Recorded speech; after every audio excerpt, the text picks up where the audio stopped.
Hi guys, welcome back to my channel, and if you're new, please consider subscribing before you exit this video. That being said, let's just dive right into it. आज मैं DC universe की सारी movies को explain करना इस वाली movie से शुरू करूंगी, और ये जो रिकैप होने वाला है वो क्रोनोलॉजिकल ऑर्डर में होने वाला है, ना कि ईयर ऑफ रिलीज के ऑर्डर में। और इस ऑर्डर में पहला मूवी आता है वंडर वुमन, जो 2017 में आई है, और ये वाली जो मूवी है वो आपको Amazon प्राइम वीडियोस पे देखने को मिल जाएगी। हमारी इस मूवी की शुरुआत होती है प्रेजेंट डे पेरिस का दिखाते हुए, जहां हमको एक औरत को दिखाया जाता है जिसका नाम होता है डायना प्रिंस, और यही वो होती है जो वंडर वुमन होती है। और हम यहाँ देख पाते हैं कि उसको एक प्लेक मिला है जिसमें उसका फोटो लगा हुआ है उस समय का, जब वो वर्ल्ड वॉर 1 का पार्ट थी। और इस चीज को देख के वो अपने पास्ट के बारे में सोचने लग जाती है। हमको मालूम चलता है कि पहले उसकी माँ एक क्वीन हुआ करती थी जिनका नाम होता था हिप्पोलिटा, और उसको एक ऐसे आइलैंड पे किया गया था पैदा,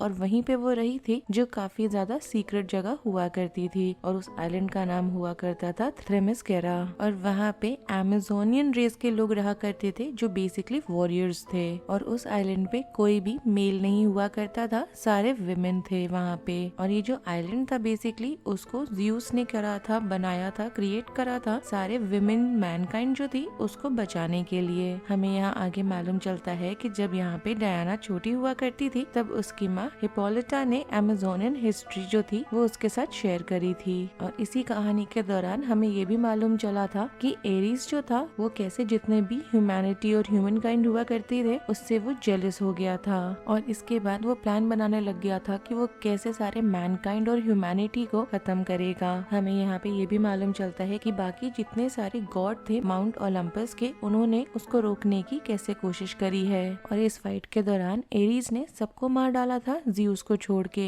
और ज़्यूस ने उसको उतना नुकसान पहुंचा दिया था कि एरीज को रुकना पड़ गया था। जाने से पहले ज़्यूस ने यहाँ पे अमेजोनियंस के लिए एक वेपन छोड़ दिया था जिसको बोला जाता है गॉड किलर, जिससे कि वहाँ पे जितने भी अमेजोनियन विमेन थे वो अपने आप को ट्रेन कर सके और प्रिपेयर कर सके एरीज के वापस आने के बाद लड़ाई करने के लिए। स्टार्टिंग में जब यहाँ पे छोटी हुआ करती थी डायना, तब हिप्पोलिटा बिल्कुल भी नहीं चाहती थी कि डायना इस चीज के लिए अपने आप को ट्रेन करे, और उल्टा यहाँ पे उसकी जो बहन थी एंटीओपी, उसने कन्विंस करा था कि वो डायना को ट्रेन करेगी, तब जाके हिप्पोलिटा ने अग्री करी थी इस चीज के लिए। और यहाँ पे उसने कंडीशन लगाया था अपनी बहन को कि अगर वो डायना को ट्रेन करने वाली है तो वहाँ पे और जितने भी वॉरियर्स हैं उनसे ज्यादा वो उसको ट्रेन करेगी। जिसके बाद हमें दिखाया जाता है कि डायना बड़ी हो गई है, साल होता है 1918 का, और यहाँ पे वो एक अमेरिकन पायलट को बचाती है पानी में से, जिसका नाम होता है कैप्टन स्टीव ट्रेवर। क्योंकि जब वो अपना प्लेन उड़ा रहा होता है तो उसका प्लेन पास में ही मिस्केरा जो होता है उसके कोस्ट लाइन के पास क्रैश कर जाता है।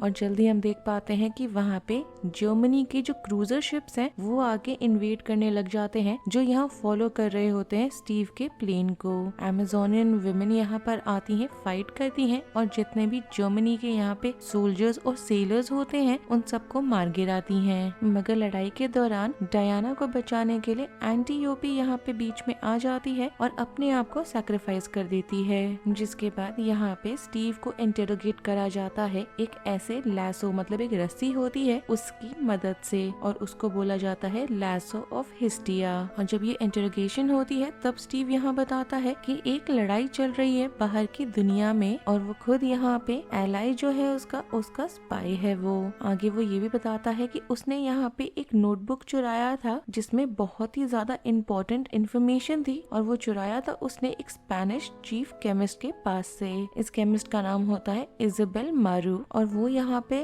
अपनी तैयारी कर रही होती है एक ऐसा टॉक्सिक गैस बनाने के लिए जो और ज्यादा डेडली होता है मस्टर्ड गैस के कंपैरिजन में, क्योंकि यहाँ पे उसको ऑर्डर मिला होता है जनरल एरिक की तरफ से कि उसको ये काम करना है। अब यहाँ पे डायना को देख के लग रहा है कि उसने अपने आप को कन्विंस कर लिया है इस बात का विश्वास करने के लिए कि ये जो वॉर हो रहा है उसके पीछे एरीज का हाथ है। तो यहाँ पे वो जाती है और खुद को तैयार करने लग जाती है लड़ाई के लिए, जहाँ पे वो गॉड किलर सॉर्ड जो होता है वो निकालती है और साथ ही साथ उस लैसो को भी लेती है वो, और अपने आर्मर को भी लेती है, और वहाँ से स्टीव के साथ वो पेमेस्केरा से निकल जाती है, क्योंकि उसका एम यहाँ पर होता है कि उसको एरीज को ढूंढ के खत्म करना है। जिसके बाद वो लोग दोनों लंदन पहुँचते हैं और वो जो मरू का नोटबुक होता है उसको पहले जाते हैं देने के लिए सुप्रीम वॉर काउंसिल के पास, और वहाँ पे हमें एक आदमी को दिखाया जाता है जिसका नाम होता है सर पैट्रिक मॉर्गन, और वो यहाँ कोशिश कर रहा होता है नेगोशिएट करने का जर्मनी के साथ। डायना यहाँ पे मरू के जो नोट्स होते हैं उन्हें ट्रांसलेट करती है, तो वहाँ पे हमें मालूम चलता है कि जो जर्मन्स हैं उनका प्लान है वो जो डेडली गैस बनाया जा रहा है उसको वाटर फ्रंट में जाके रिलीज करने का।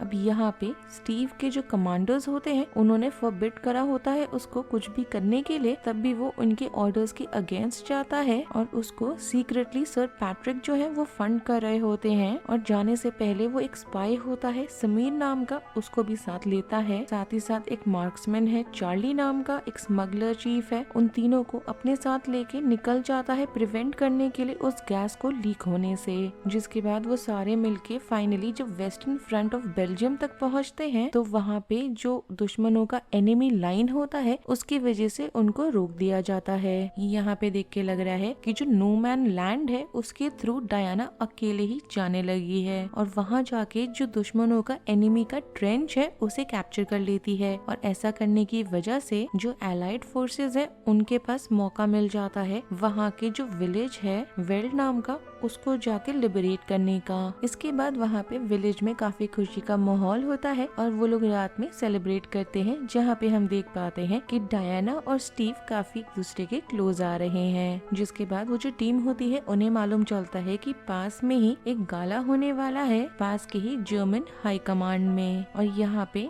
डायना और स्टीव दोनों जाते हैं उस पार्टी में घुसते हैं अलग अलग मकसद से। स्टीव का यहाँ मकसद होता है पार्टी में जाने का कि उसको उस गैस को जाके लोकेट करना है, और डायना को यहाँ पे जाके मकसद होता है कि वो ल्यूफेनडॉर्फ को जाके मार डालेगी, क्योंकि उसको लगने लगता है अपने दिमाग में कि वो एरीज है, और उसका यह मानना होता है कि उसको मार देने से जो वॉर चल रहा है वो खत्म हो जाएगा। मगर ऐसा होने से पहले स्टीव आके उसको रोक देता है, क्योंकि वो नहीं चाहता कि जिस मिशन के लिए वो लोग आए हैं उस मिशन को करने में कोई प्रॉब्लम हो। मगर तब भी ल्यूटेनडॉर्फ जो है वो जो गैस है उसको रिलीज कर देता है उसी विलेज में जहाँ पे उन्होंने पिछले रात में सेलिब्रेट करा था, और ऐसा होने की वजह से वहाँ पे जितने लोग रह रहे होते हैं सारे मारे जाते हैं। ये देखने के बाद स्टीव पे बहुत ज्यादा गुस्सा होती है डायना, और उसको यहाँ पे बहुत गुस्सा इसलिए भी आ रहा होता है कि उसने बीच में आके उसके प्लान को क्यों खराब करा, और वो ल्यूफेनडॉर्फ के पीछे निकल जाती है एक बेस के लिए जहाँ पे वो जो गैस है उसको एक बॉम्बर एयरक्राफ्ट के ऊपर लोड करा जा रहा है, और वो जो एयरक्राफ्ट है उसको बाउंड किया गया है लंदन जाने के लिए। यहाँ पे डायना ल्यूटेनडॉर्फ को मार डालती है, मगर कंफ्यूजन में होती है वो कि उसको यहाँ पे उसने मार डाला है तब भी वो जो वॉर है वो खत्म क्यों नहीं हुआ।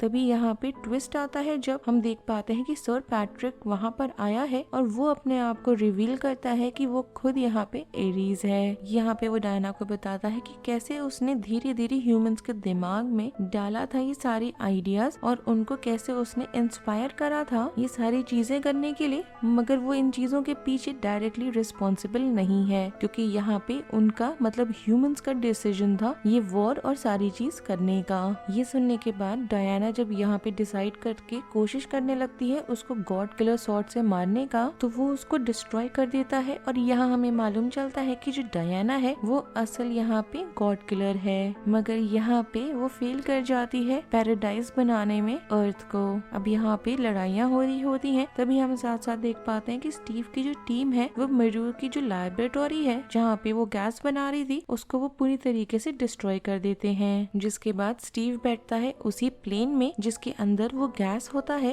और वो एक ऐसे ऑल्टीट्यूड पे चला जाता है जो उसके अकॉर्डिंग सेफ है, और वहाँ जाके वो इसको डेटोनेट कर देता है, मगर ऐसा होने की वजह से वो खुद भी इस प्रोसेस में मारा जाता है। एरीज यहाँ पे अभी भी मरा नहीं होता है, और वो डायना का जो गुस्सा है और उसका जो यहाँ दुख है दोनों को वो हार्नेस करने की कोशिश करने लगता है, जब वो यहाँ पे कन्विंस करने लगता है कि वो जाके मरू को मार डाले, मगर उसके स्टीव के साथ जो मेमोरीज है उसको देख के लग रहा है कि डायना ने यहाँ पे डिसाइड करा है कि ह्यूमंस के अंदर अभी भी अच्छाई बाकी है और यहाँ पे फाइनली वो मरू को छोड़ देती है और एरीज की यहाँ पे जो लाइटनिंग स्पेयर है वो उसी के तरफ जाता है और उसको रीडायरेक्ट कर देती है, जिसकी वजह से वो मारा जाता है। जिसके एंड में हमें दिखाया जाता है कि सारी जो टीम्स हैं वो यहाँ पे वॉर के खत्म होने का सेलिब्रेशन कर रही हैं। जिसके बाद कहानी शिफ्ट होती है, हमें प्रेजेंट डे का दिखाया जाता है जहाँ पे डायना एक ईमेल लिख रही होती है ब्रूस वेन को, उसको थैंक यू बोलने के लिए उस फोटोग्राफ वाले प्लेक को भेजने के लिए। जिसके बाद वो दोबारा से अर्थ को प्रोटेक्ट करने का जो मिशन है उसको रिअफर्म करती है और मूवी यहाँ पे खत्म हो जाती है। अगर आपको इस मूवी का रिकैप पसंद आया हो then do like the video, subscribe to my channel, share it with your friends and don't forget to follow me on Instagram. Link आपको नीचे डिस्क्रिप्शन बॉक्स में मिल जाएगा। Thanks for watching, bye.